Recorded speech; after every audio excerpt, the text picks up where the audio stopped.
What's up, ladies and gentlemen? Welcome in. It's the Brass Ring Media Podcast for Thursday, March 13th, 2025. I'm Zach Haydorn, your host, and that is Tyler Sage.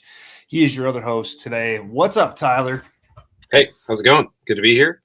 Excited to talk AEW. I've got a question for you to open the show. Let's do it. Hit before we do whatever. Hey, I'm excited when I'm wearing my Fulham jersey about AEW. So that's why I wore that. I was gonna say, it kind of like looks from the top up a little bit like a Miami jersey, and I was like, well, yeah, surely like last year's. No, definitely not. I'm a Crew fan. So, yeah. But I got this for the math is hard. The 23-24 campaign. I went to Craven Cottage and saw a game. Okay. So very, very exciting. So I got this jersey in the pro shop, which is like the size of a garage, which was very funny. So cool. It's a 100-plus-year-old building. But I've been watching AEW on Max live. Can report back that it's a totally fine service. It's like watching cable. Okay. There's the thumbnail for AEW. Have you seen it? When you click on like AEW as a tab, there's a thumbnail of like representing the company. There are 5 individuals. I have the picture pulled up on my phone. Ooh. Who are the 5 under AEW? Okay. Who are the 5? All right. And I'll just put a finger up when you're right. Mercedes. Swerve. There's 5? Mm-hmm. All right, Mercedes, Swerve. Let me see here. Kenny? No Kenny. Jericho? No Jericho. The question, John, is there's a for John Moxley. John Moxley. So the question for everybody here, and you can keep thinking, Zach. Yeah. The thumbnail on AEW on Max has 5 human beings on it. And I'm trying to have Zach guess 5 randomly. He's already guessed Mercedes, Swerve, and Mox. He's got 2 Ospreay. And one more. Oh, man. I would have put a lot of money on Chris Jericho. Let's see. Well, okay. Tony Storm. Nope. How many more guesses do I get? 2 more. Let's see. Cope. No, 1 more. The show was reflective. I mean, all these people were on the show last night. Yeah. Oh, MJF. MJF is the 5th, yes. Okay. So it's funny because when you it's so funny that he was the guy that I forgot, because when you asked me the question, I was like, well, MJF for sure first. And I didn't mention until last. So there you go. Wow, look at that. Okay. How bad is this quality? Okay, hold on. Very good. Yeah. There's your thumbnail. And here's the thing.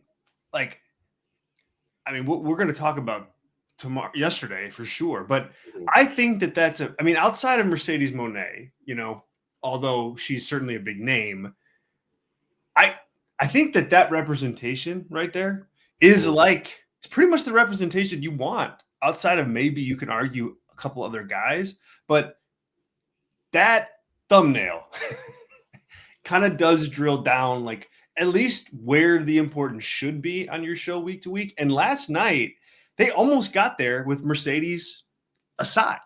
Mm-hmm. Did they not? I mean, yeah.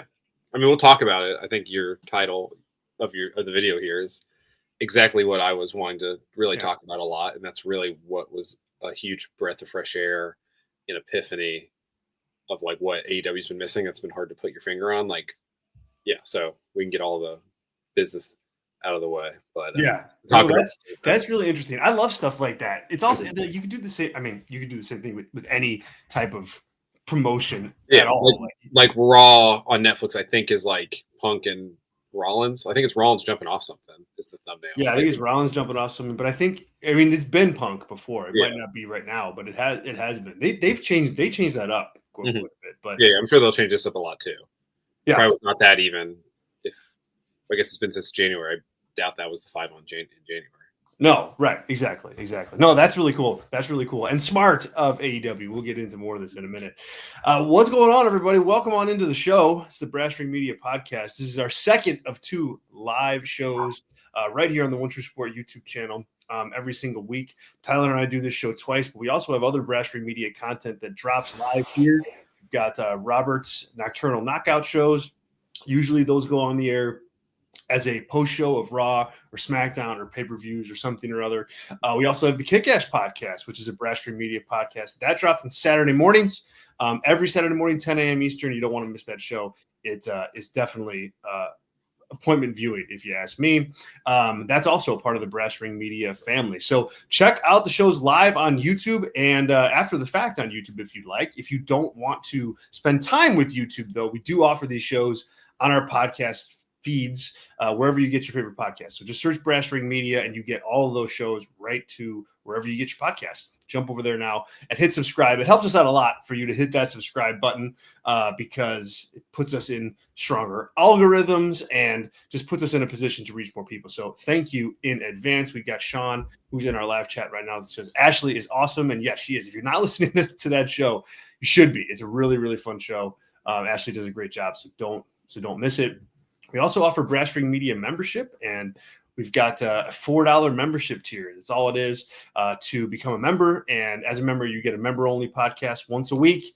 You get all of our pay-per-view and PLE review shows, including last weekend for AEW Revolution. We'll also be doing one for WrestleMania, of course, both nights, and multitude of other stuff around WrestleMania for our members. Members also get access to our Discord community, full access to our written newsletter, and so much more. So head over to Patreon now and check it out. Patreon.com/Brasserie Media is how you do that. And once again, it's $4. We do have a gold membership tier, and I want to shout out our gold members right now: Sean Plichta, Adam Kidd, and Andrew H.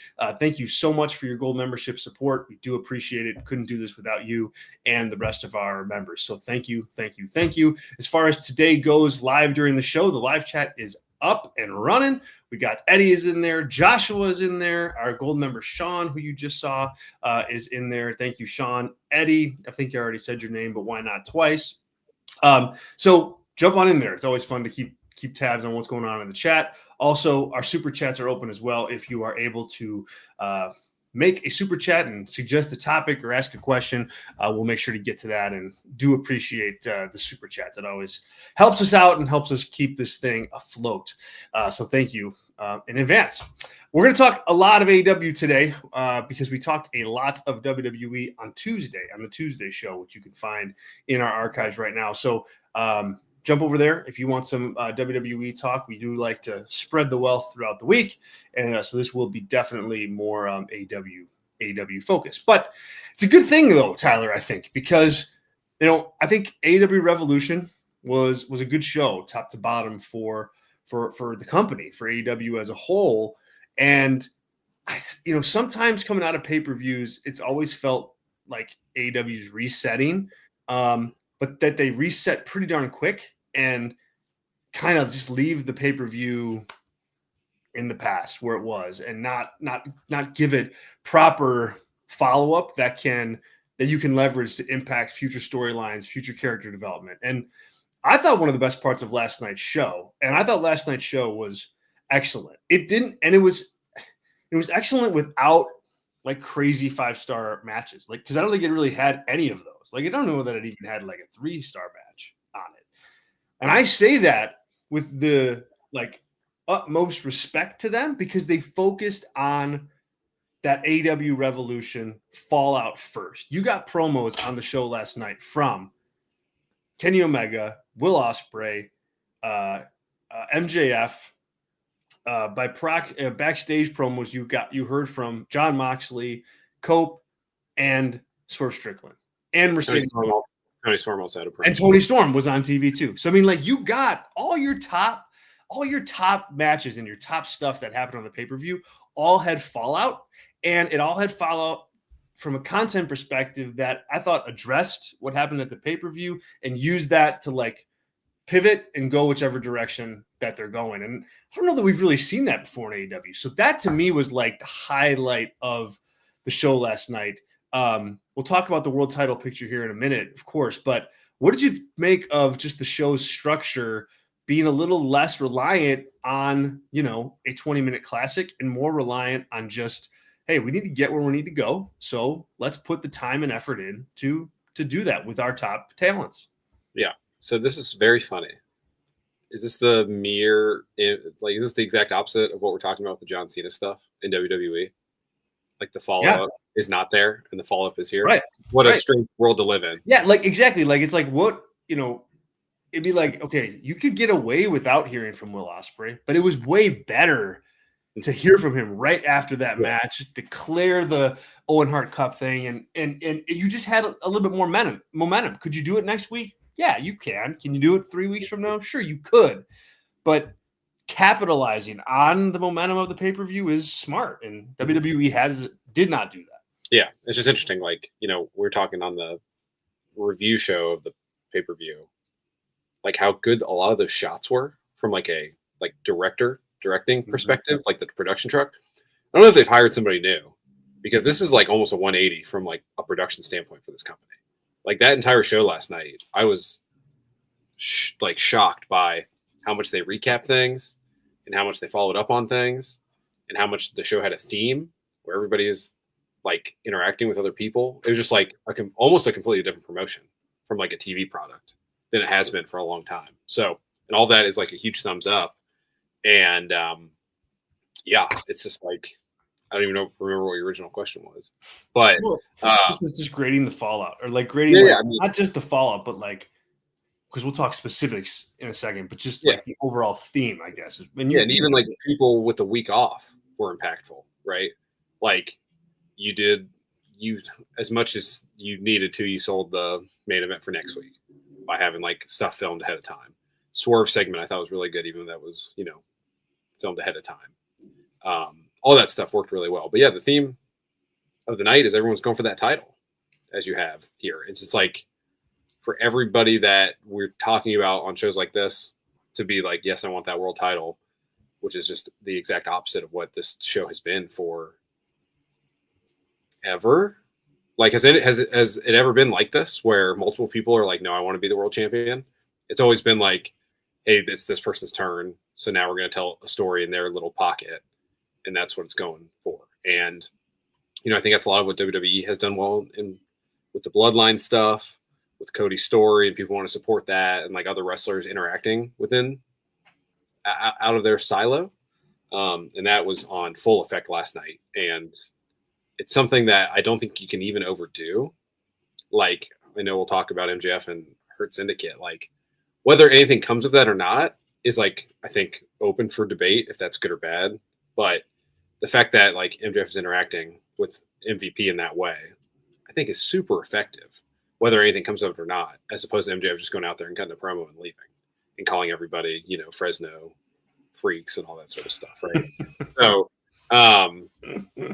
yeah, I just thought it was like, I'm trying not to be hyperbolic here, having just watched it, but it's like one of the most important pivots I think Tony's ever done for his company and like a presentation standpoint. And yeah, like did the rating come out? Is it still 500,000? Probably, but like it seems like him talking about what was that? Was that this pay-per-view press, like pre-presser? Where he's talking about like he's more in the weeds and like booking things, and it's more just like yeah, and that's like what he was really good at, was like after a title defense, like, oh, I don't know who person X is going to go up against. Like, oh wow, it's this person. I would never in a million years, if you like had me and Tony sitting down in a booking meeting and he was like pitch me ideas, I would never be like, what if like MVP and MJF interacted? Like that's just like some of that like mad scientist work that Tony's really good at, that he seems like he's back to. I think that's a really positive sign for like where this company is going. Yeah. And I liked it. I liked that stuff too. It's like, it reminded me a lot of, and this is a little bit of a lower level, but it reminded me of, the Cody Punk interactions that there's been so far. Mm-hmm. It's like, we haven't had a match there yet. We haven't had any real storyline between those two, but as you do these little things, you layer foundation for something later down the road, and maybe you take advantage of it.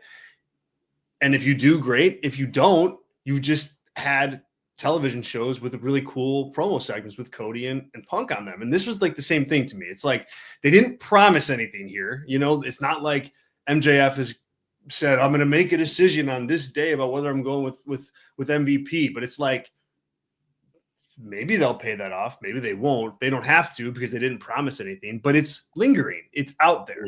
And I think that's important to do. You don't have to do that with every single talent that you have on your show. But, you know, it's especially with MJF, because MJF so often like just gets in the, you know, so far deep with whoever he's feuding with, whether it's MJF whether it's Will Ospreay or Adam Page or anybody, Adam Cole. Like, it's like he just does that. And that's good in a lot of ways because you need to, you know, focus on your feuds. But I also think it's good to step out sometimes and, you know, act like you're a part of this whole world and not just your own little place.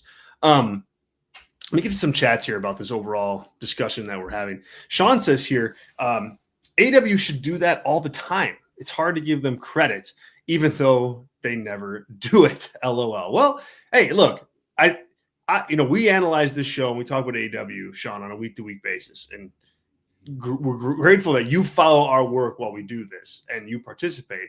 I think it's fine to give them a pat on the back, like when something has turned the corner in a good way, but then recognize that, hey, like, you know, we're not sitting here patting them on the back. You know, they don't get 10 years worth of credit for one night. It's just on that night, on this particular show, you know, they did the right thing. They did what they needed to do. Will they build on it? Who knows? I hope so. We don't know, but I think we can analyze that then and analyze this now. And, you know, I'm okay to give them that credit. Sean also says here, I like that they had more promos to focus on Dynasty. It's weird having a show so close together. Will's promo was weird, but I think that's who he is. Yeah, definitely want to get to Will Ospreay's promo here. But what do you make of the broader picture that Sean's painting as far as, you know, AEW goes? Is this, hey, I'm not buying into this until they do it more often, or, you know, is it okay to be like, hey, good work? Yeah, I mean, I would say AEW, Tony Khan has not given you a lot of reason to be, you know, on his side that a like strong vision is going to continue for the next 2 years like this, right? But it's also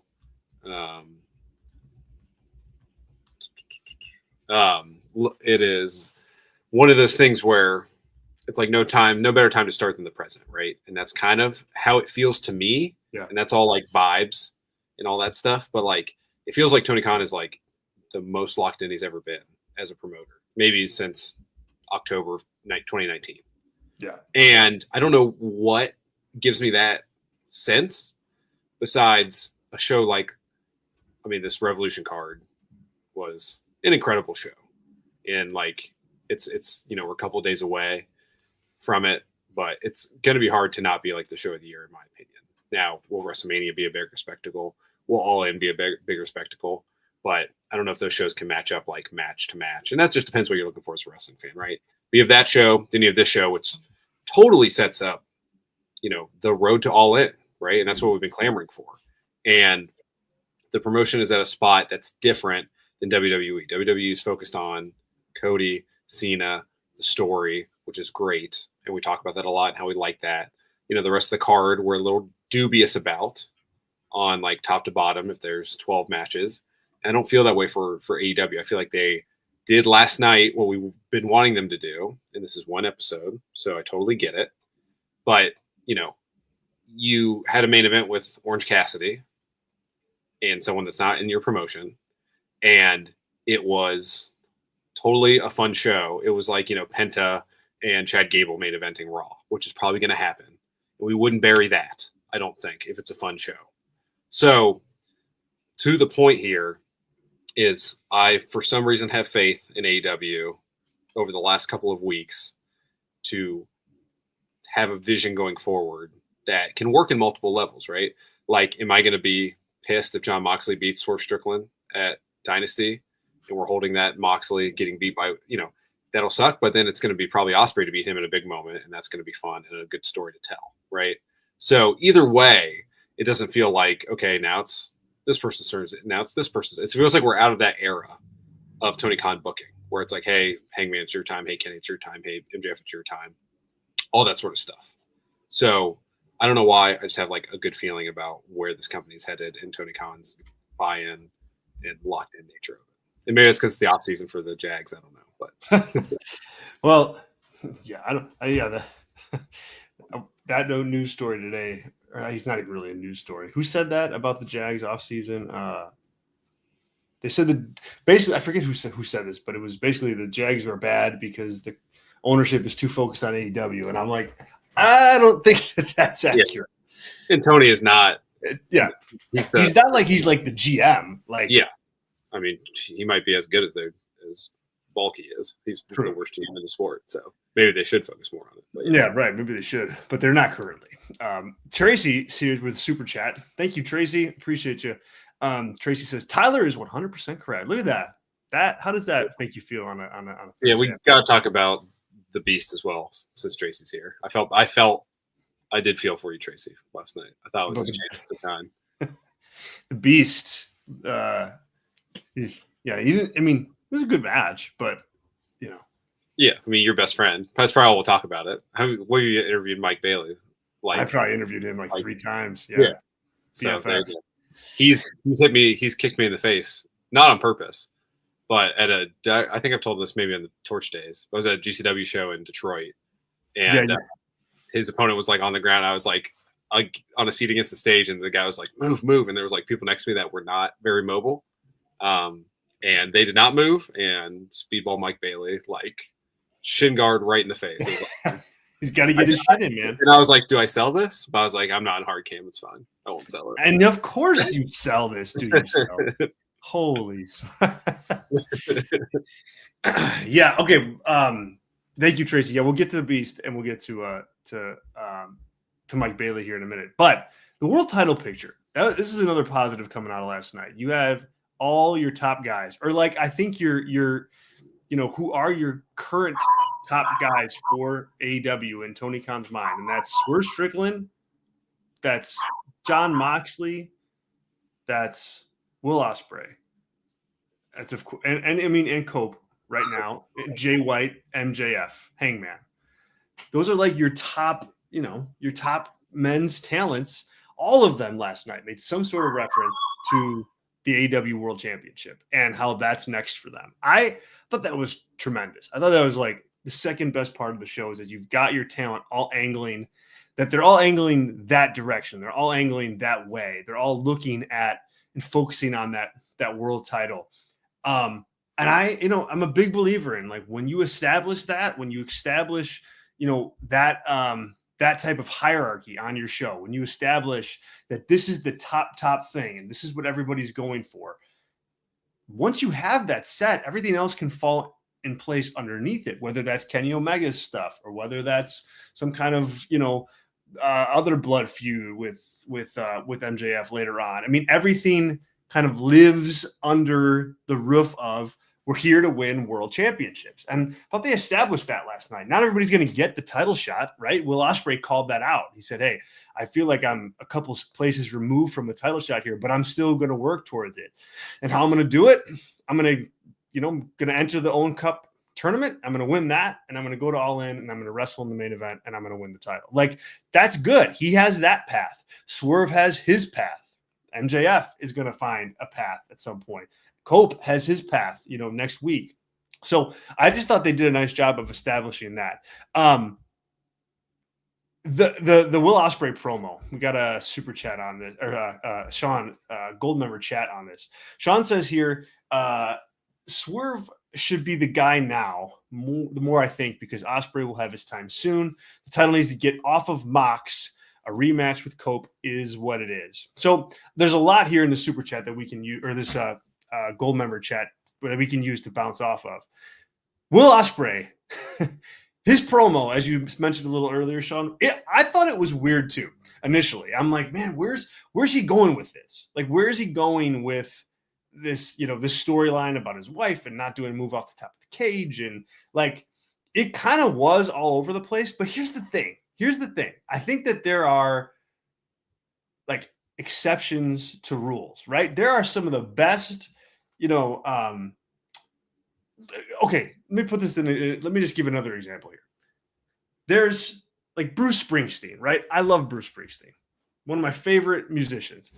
I would not say that he has like a traditional good voice, right? Like traditionally, he doesn't have a good voice, but his voice works perfectly for what he's doing and what he's singing about and how he's singing. Like he has, and so like in that environment, when you put that all together, it's a tremendous voice, but if you put it on, American Idol or something like that, it's not winning anything, right? I kind of think that Will Ospreay promos are the same way. Like not everybody could pull off that promo. It kind of meandered. He was kind of talking loud. He was kind of, again, telling the story that like didn't really like matter. But all of that I thought played really well into his mission statement. Like it kind of like made him a little bit more transparent as a character, and you got to see into him and what motivates him and what's behind him. And then therefore what's ahead of him, what's he going to be shooting for? And so to that end, I thought the promo was actually really good. And he looked a little bit unhinged. He came across as a little bit deranged, but also at the same time, like a loving husband, a person who with a clear focus, a clear, direction as to where he's going and how he's going to accomplish his goal. So to that end, I loved it. Joshua was here saying Ospreay promo worked because it sounds like he's just a dude telling you a story at the bar. I mean, the pub. Yeah, exactly. Right. It does. It totally does. All right. We're talking about the Will Ospreay promo. Mm-hmm. I compared it to not a traditional good promo, but a promo that 100% worked for that guy at that time. Yes, it was a little unhinged. Yes, it was a little out of control. Yes, it didn't make a ton of sense. But by the end of it, you got a nice picture of, I'm Will Ospreay. You want to watch me win this world championship, and I'm going to do it at All In. So I loved it. I absolutely loved that promo. Yeah. Top to bottom. It's not hard times to us, as a community, but you never know. It might be hard times for somebody else in 25 years. Maybe not this one, but like this style. I think it's like a modern babyface of like a guy telling you like, yeah, my wife was like going to kill me for doing that Spanish fly. And that's like relatable. And like, yeah, you can see like that. That's like a real guy telling you a real story. And it's not about like, getting over on another guy in the back and causing drama and all that sort of stuff too, which is like, right. It's just a babyface promo. And yeah, he got to it at the end, and that's just him being him. And yeah, can you tighten it up? Sure. But I don't know, like compared to, I don't know who even is cutting babyface promos in pro wrestling, both companies, right? Like, I still think he's very compelling in his own way. Yeah, he is. He kind of brings you in. He brings you in with the weirdness. Yeah, I'm more compelled to if Will Ospreay's out to speak than I am like Damian Priest, and I love Damian Priest. Mm-hmm. So, that's just like another different levels of guys. But, Seth Rollins is out there. Like, he can stumble through a promo himself, too. So, there's – I think he's I would not classify what he did as stumbling. Like, it was a little bit out of, like, sync, But, like, I didn't think he was rambling. I just thought he was just being himself. And I think that matters. I think that matters a lot. Like, and Cody, I think he cuts really good babyface promos right now. And like, but he can't cut, like Will Ospreay can't cut a Cody Rhodes style babyface promo. I don't think like that. I don't think people would buy that. I don't think people would buy Cody cutting a Will Ospreay style babyface promo either. But that's good. I mean, everybody's got to be able to cut that promo, but you can do it in different ways. And I mean, like saw that. Which promo did you like better this week? Not Friday, but Monday's Cody or this promo by Will Ospreay? Oh no, Mondays. No. I didn't like Monday. I did not like. Yeah, I mean Mondays was okay, but like Will Ospreay was way better. Yeah. But what do you make of that path for him? Going to the Owen Hart Cup tournament, He's going to try to win his spot at the All In main event there. I mean, is that that seems to be the next few months for him? Is that good or bad? Or, yeah, I mean, it makes sense. If you're going to do that event, you need someone to bolster that. You need to give it a reason to exist as well. And so making it like a, do I love if that's like, if All In's your WrestleMania and that the Owen is basically your Elimination Chamber / Royal Rumble? Like, do I love that idea long term? No, but I don't think it has to be that either. If this leads to an MJF with help, let's say, and Will Ospreay in the main event of the Owen final, and the winner gets to take on Swerve or John Moxley, whatever it's going to be, at the main event of All In, I'm totally in on that. And that's a better use for that tournament. And yeah, I mean, if that's your second biggest tournament of the year in the company, if the biggest one is you're going to be your Continental during Christmas time, then that makes sense. Like, one's for a title and one's for a shot at a title. So I'm okay with that, like, long term. But yeah, I mean, gives him something to do, and he's not going to be wrestling. Obviously Ricochet is going to be probably involved with Kenny Omega, if I had to guess on that tournament result.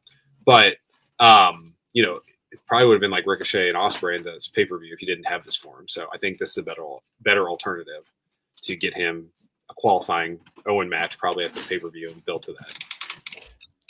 Sean says here, the Owen better be stacked. I hope it is. I hope it is too. I hope they finally – you set up a lot of guys this week. Yeah. We went through them. Is there usually 8? Like 4 on each side? Yeah, usually 4 on each side, yeah. Yeah, so Brian Cage, Lance Archer, Powerhouse Hobbs, Will Ospreay, MJF. One of the luchadors, that maybe Hologram. I think he's undefeated. Action Andretti, Will Ospreay. Yeah, that's gonna be stacked. Don't forget Danny Garcia. If that's like what happens, then Sean, you can mail me some credit about all my positive talks about the all indications point to something like that will be what this looks like. Like maybe MJF's on one side and Will Ospreay's on the other, and you fill it with randos. But you can make this tournament very compelling if Ospreay's in it, and if MJF's in it, and if Hangman's in it, and if Jay White is in it. Cope, maybe he loses, and he's in it. Darby, you can make this something. And this is like a easy way to put all those guys who talked about the world title as their like signature thing in a position where they can win it. Because what I don't like about these tournaments, especially this one, is like you have this huge opportunity to main event All In for the world title, and like Danny Garcia gets a shot over MJF, right? It just doesn't track. It's why the G1 works so well, because all of the top guys are in that. And then you just do finishes. I think they could pull that off here. They've got a pretty, substantial balls in the air, let's say, for this world title picture. And not everybody has to like be directly in it to have that as your singular focus. And, this is an easy way to kind of make it all their focus. And I think it would do really well. I think people would be interested in watching this more than they would, MJF and a couple mid-card guys.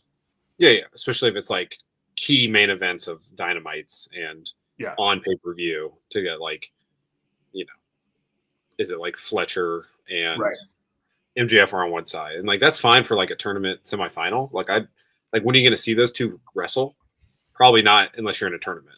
So like do a pay-per-view match of like the semifinal between those two, and then like Ospreay and somebody else on the other side. Like that's like 2 pay-per-view matches that are in the guise of a tournament, and they're also matches that make sense within a tournament format. So, but we'll see. Like I've never been impressed with the AEW tournament roster top to bottom.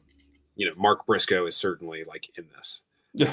And that's just like takes it down a notch. No offense to Mark.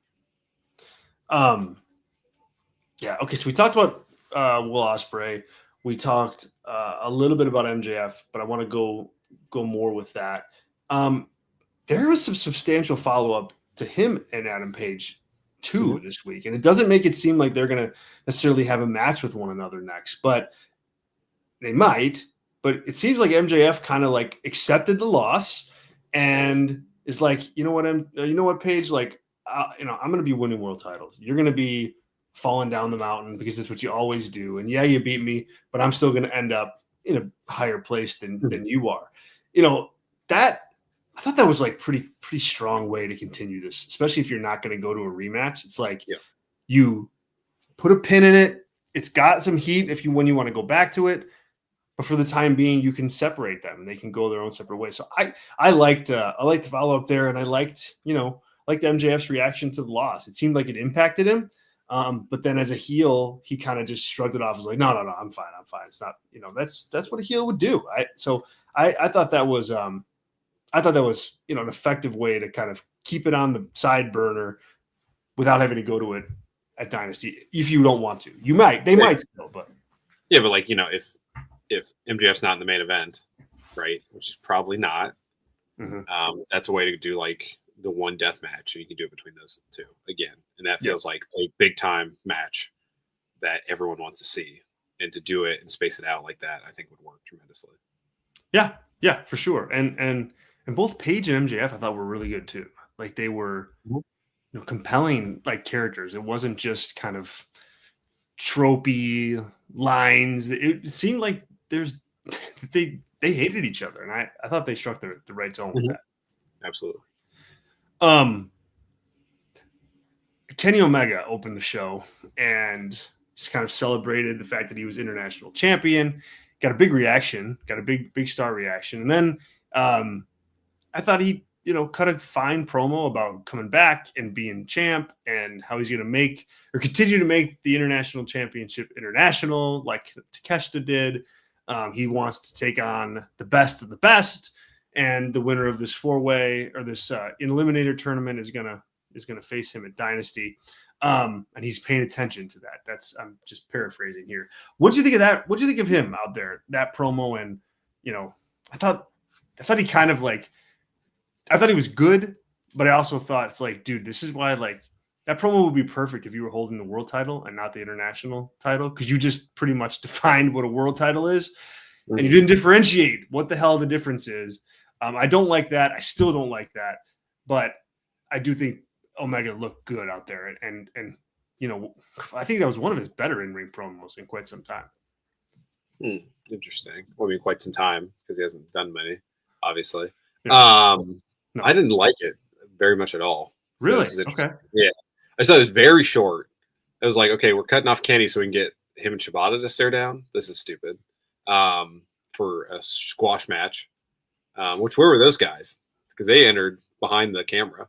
Were they like in the crowd? They hopped over the they're probably already out there. They were in the front row with their shirts on, and they took their shirts off and hopped the barrier. But it was just like really short.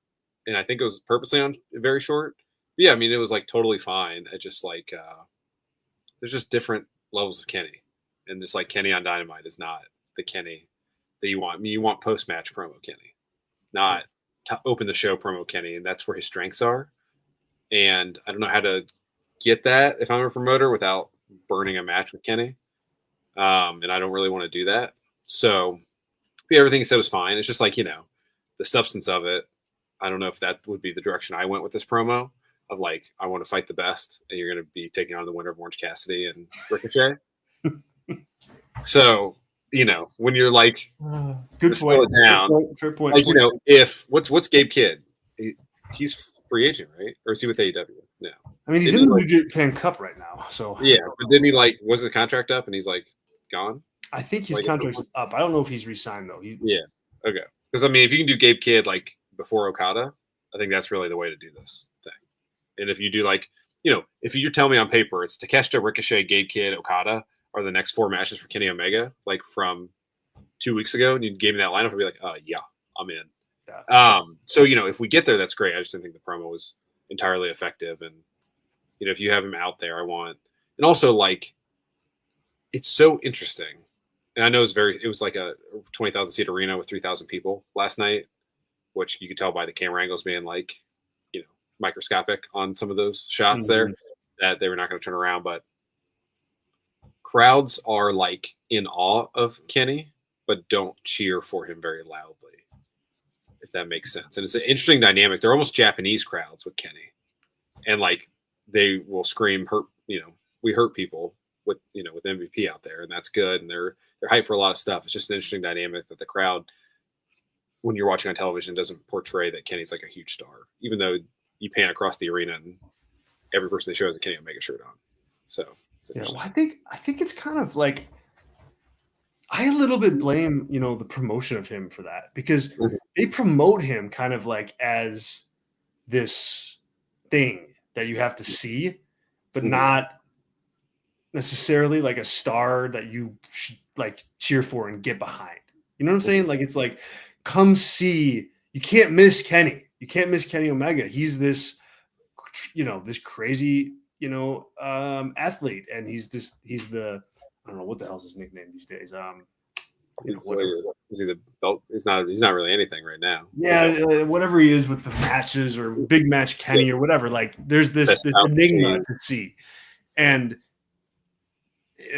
so I think he kind of has this like meta character going on, where it's like you're interested to see him. I remember the first time I saw him live was at All In, and I remember thinking, and that was a different type of show because it was like an indie show essentially. But I remember thinking like, whoa, I'm seeing Kenny Omega right now. This is cool.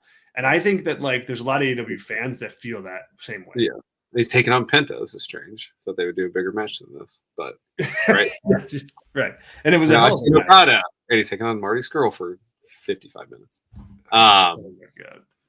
Still a great show. I was there also. So. It was. But you know what I'm saying? The promotion is like the idea of Kenny Omega. Yeah. Is like an ethereal thing of like, this is like one of the wonders of the world. So please like act like you're at a museum, like looking at the Rosetta Stone or something, as opposed to being like, if you saw the Rosetta Stone, you wouldn't be like, let's go Stone. Well, yeah, you just kind of look at it. You'd be like, wow, that's that's King Tut's mask. Wow, look at that. I've seen a million pictures of this, but this is it in front of me. This is cool, or the Mona Lisa, right? Like, oh, that's way smaller than I thought it would be. And it seems kind of less impressive in person. Not saying that's what Kenny is, but yeah, there's that reverence to him and Okada too, that probably does need broken. And to like, that's probably a big issue with them. If you like break it down, is like it's hard to connect with them as like human beings or characters the way you can with Swerve Strickland, the way you can with Will Ospreay, the way you can with MJF, that they are like on a pedestal by the promotion, obviously. So yeah, I think that's a good point.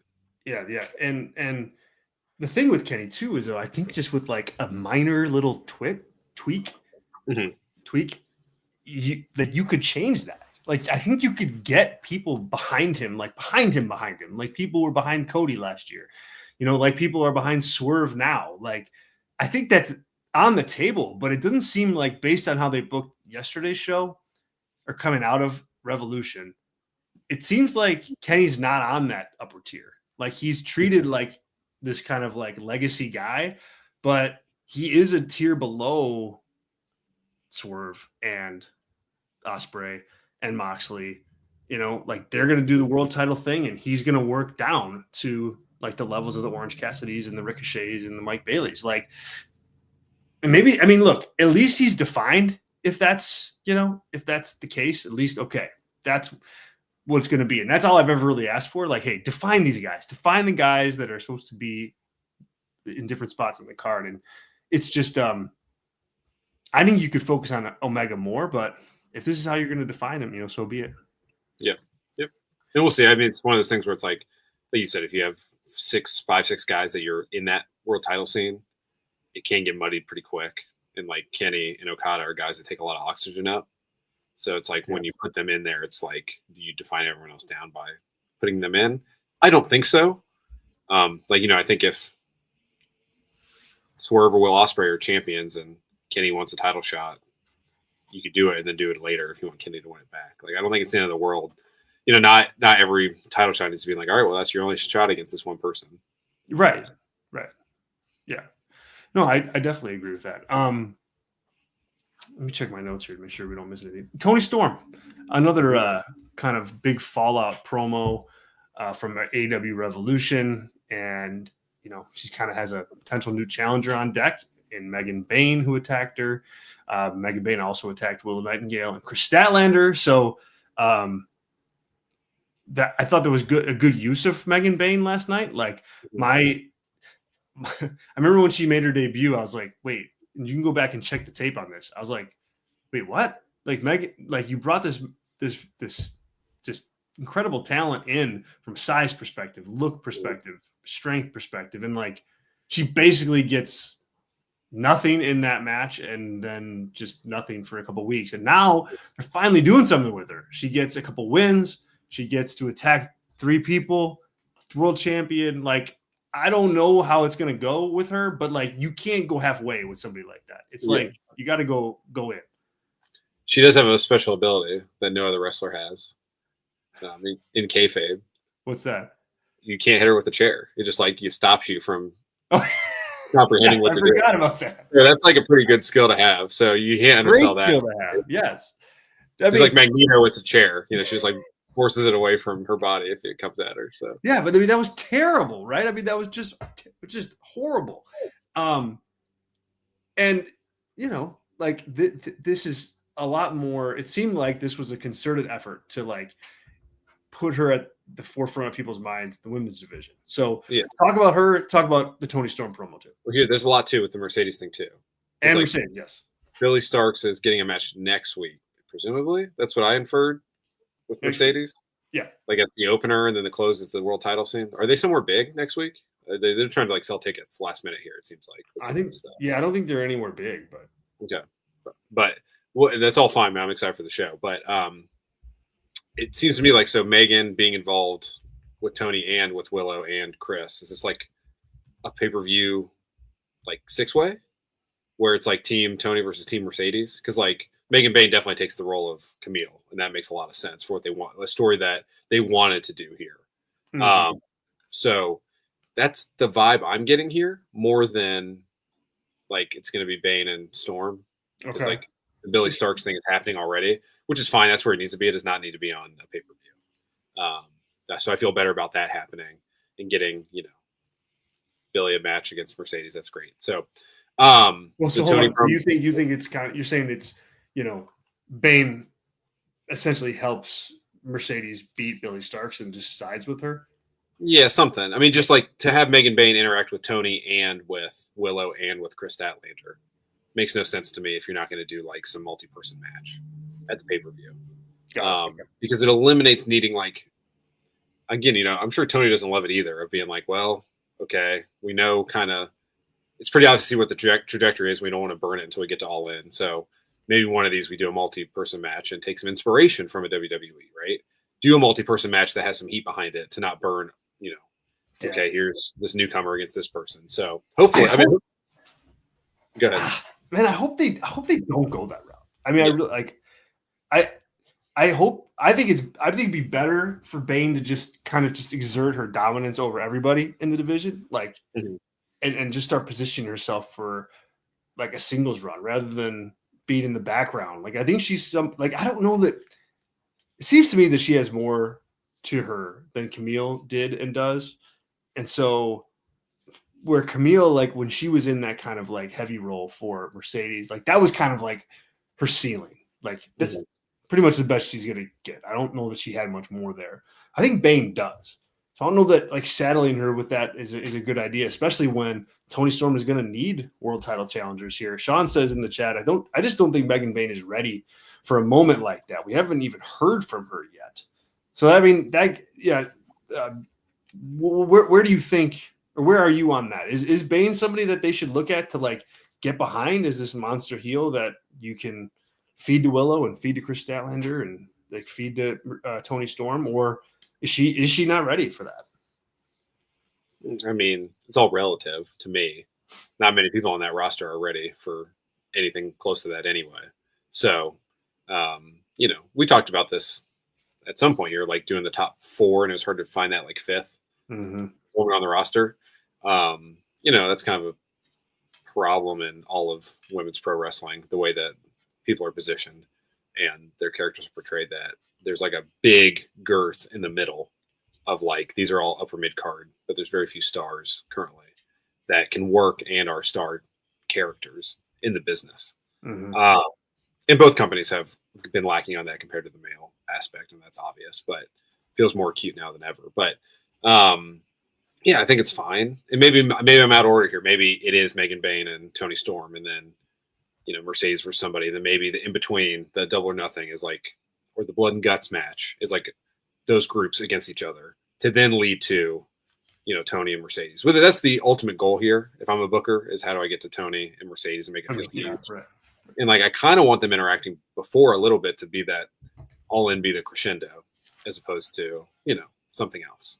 Mm-hmm. So that's all I care about. I mean, Tony's not losing that title to Megan Bayne, so that's like a foregone conclusion. So I would just like a good story, and Mercedes not losing any of those titles before then either. So as a booker, what do you do to make things compelling? And I think thinking outside the box isn't the end of the world either. What do you think of the promo from Tony Storm coming out of Revolution and coming out of that match? Do you think she gave it enough justice for what it was? Yeah, I mean, it was fun. I like all the rhyming promos that she does and talking about other people on the roster and like where the company is. Again, that was like a through line throughout the night. No mention of Mariah, which is interesting. Obviously no seeing her, but we didn't see Fletcher. We didn't see, who else didn't we see that lost? We didn't really see the losers all that much. Yeah. We saw Ricochet.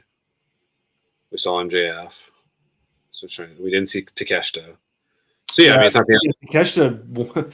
He did the silly Max Caster. Oh yeah.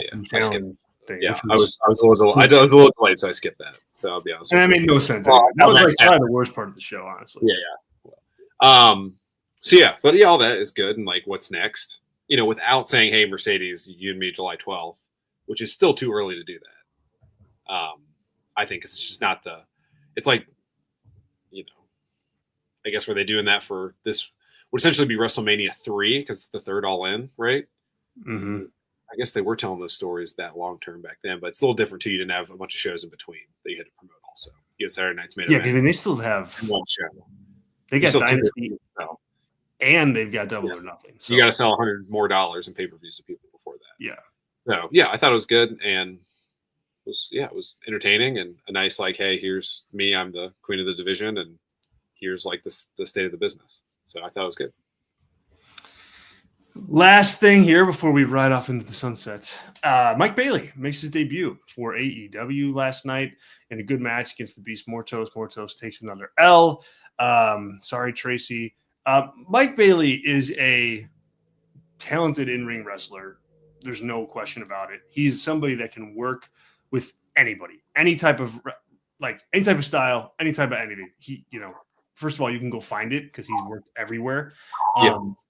He's won 9 titles in 13 companies or whatever it said on his little moniker. Yeah, like it's crazy.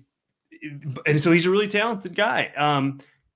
I think that he gives like the company right now, immediately, he gives them depth to another guy to have good matches, with Ricochet, with Ospreay, with everybody. I still don't know like where he fits from like a, can he be a draw? Can he be somebody that you really kind of build a division around or a company around? Like I'm less certain about that at this point. I thought he had a good debut, but still I don't get the sense that right now there's anything like to connect with the audience outside of I have really good matches. Andrew H says here the mullet is fantastic, but he's another flippy guy that there's serious potential for getting lost in the shuffle. Yeah. We've seen this guy come in before, not this guy, but this type of guy. He knows a lot about wrestling. As you mentioned, I've interviewed him a bunch of times and he knows the game. But I do think he needs to have kind of an awakening like Ricochet did and find some type of character that works week to week on TV in a big scale. Yeah. Good response by the live crowd, I thought, for him, for being like a relative unknown for the mass majority of the audience.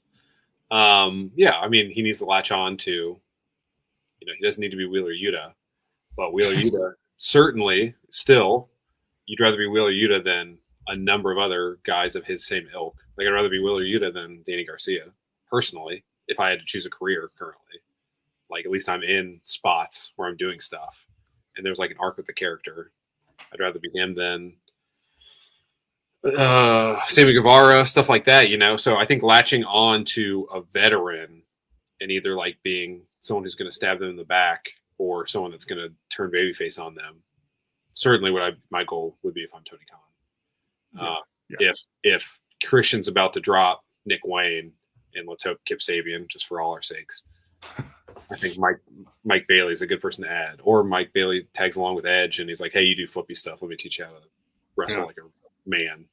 And then he takes on Christian and loses, and then whatever. Like, that's what my goal would be if I want Mike Bailey to succeed, is pair him with a legend that people care about at least a little bit. You know, do you build him up to beat Chris Jericho for the ROH title or something? That's like something to like tell a story, make sure he's got like an arc, stuff like that. Do I think Tony cares at that level? I don't know. But it's also one of those things of like, oh, is he better off going to NXT? I don't think so. They don't know how to do flippy guys either that don't develop into characters on their own. So it is finding out what that character is. And I think he could be a really good heel personally. He's from Montreal, right? He's got that Montreal. Yeah, he's been a good heel. Yeah, when he's been asked. Yeah. So I think that can work, and he's pretty big, I think, for that kind of body type too. At least visually, like he's not super tall, but I think he can do that. Like, if Ricochet can do it, like he's bigger than Ricochet. Yeah. So, yeah, we'll see. We'll see like where he lands. But Sean says, like, all I did last night was kick. Well, there's a lot of kicks. That's his game. I mean, that's part of his game for sure. Well, do you like Aleister Black, sir? Because I've got a wrestler for you. He also, yes. And Bailey will probably do jobs, so he's already a winner in my book. Bailey will do jobs. Yes, he will. I think he understands. Someone has to lose in this thing. Sorry, yeah, catching praise, Mr. Tommy End from a distance here. The thing with Mike Bailey is like it's crazy. Like he has a deep understanding of wrestling. Like when I interviewed him one time, he talked to me about like, you know, as wrestlers, you have to be able to have different matches, different types of matches in different environments. Like you can't have an indie match on an episodic television show for like a promotion like WWE or AEW. He's like, they're completely two separate things. And so I am interested to see him put his money where his mouth is on that, because if you watch him, like you can watch him in any independent promotion, GCW, I mean, anything, he's everywhere. And he's had really good matches. But a lot of those matches are good because they stand alone. You're not watching him week to week. You're watching him month to month, maybe, you know? And so they stand up. He's not able to do that here. And I think he clearly recognizes that. He said that to me in an interview, but will he be able, like, will he do it, or and I'm interested to see that pivot, because he is a smart guy when it comes to the business. And, but he does have to get that character down. Like, I still don't know, like, what is Speedball Mike Bailey. We can't be like, Karate Kid from a Quebec Karate Kid, which is kind of his gimmick on the indies a little bit. Yeah, right. You got it right. And Tony Khan did not pay the Beastie Boys for Brass Monkey, so that tells you the level of hype too. If you would have paid for Brass Monkey to be his entrance music, you would have been like, "Well, this guy's going to be TNT champion." Yes, which was his entrance music on the Indies for everyone. That's it worked. It worked. Yeah, that's right. That song kind of sucks in my opinion. But well, and like, yeah, no, he's not. I mean, I don't think you shouldn't be paying for Mike Bailey's entrance music. Yeah.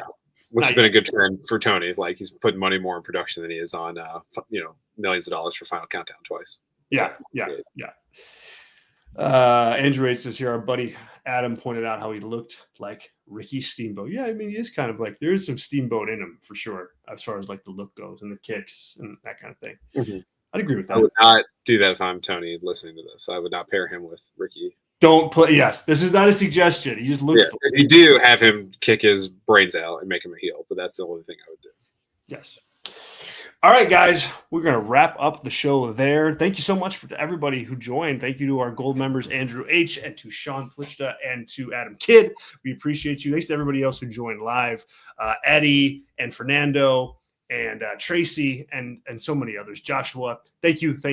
We appreciate it. Once again, if you want to catch these live shows that we do and the rest of our Brass Ring Media team does, you can catch us on YouTube, and we will, YouTube, yes, but also on your favorite podcast app, wherever that is, we are there. Just download us, subscribe, and then it goes right to you every single day. And also, finally, remember to check out our membership offers at Brass Ring Media. $4 a month gets you access to everything we do, and that includes member-only podcasts. That includes pay-per-view review shows, the Discord community, and so much more. Patreon.com/Brass Ring Media. Thank you all so much. We'll catch you all real soon. See ya.